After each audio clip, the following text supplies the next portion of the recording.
வணக்கம். ஆகாஷ்வாணி புதுச்சேரி செய்திச் சுருக்கம் வாசிப்பவர் ஆதவன். நாடாளுமன்றத்தின் பட்ஜெட் கூட்டத்தொடர் இன்று தொடங்கியது.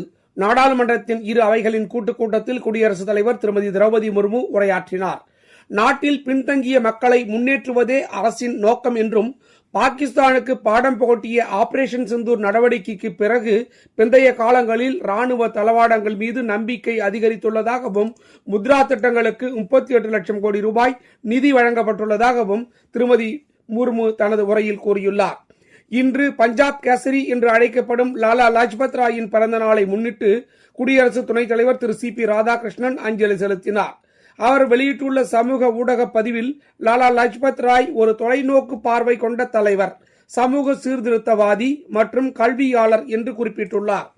மராட்டிய மாநிலம் பாராமதியில் சிறிய ரக விமானம் தரையிறங்கிய போது விபத்துக்குள்ளானதில் அதில் பயணம் செய்த அம்மாநில துணை முதலமைச்சர் அஜித் பவார் உயிரிழந்தார். பிரதமர் திரு நரேந்திர மோடி, மத்திய அமைச்சர்கள் திரு ராஜ்நாத் சிங், திரு பியூஷ் கோயல் ஆகியோர் அவருடைய மறைவிற்கு ஆழ்ந்த இரங்கலையும், இக்கட்டான இச்சூழ்நிலையில் அவரது குடும்பத்திற்கு ஆறுதலையும் தெரிவிப்பதாக பாராளுமன்றத்திற்கு வெளியே செய்தியாளர்களிடம் கூறினர். மத்திய அரசின் பல்வேறு திட்டங்கள் மற்றும் வளர்ச்சிப் பணிகள் குறித்து ஊடகவியலாளர்களுக்கு விழிப்புணர்வு ஏற்படுத்தும் வகையில் சென்னை பத்திரிகை தகவல் அலுவலகம் நடத்தும் ஊடக பயிலரங்கம் புதுச்சேரி மாநிலம் காரைக்காலில் இன்று காலை தொடங்கி நடைபெற்று வருகிறது.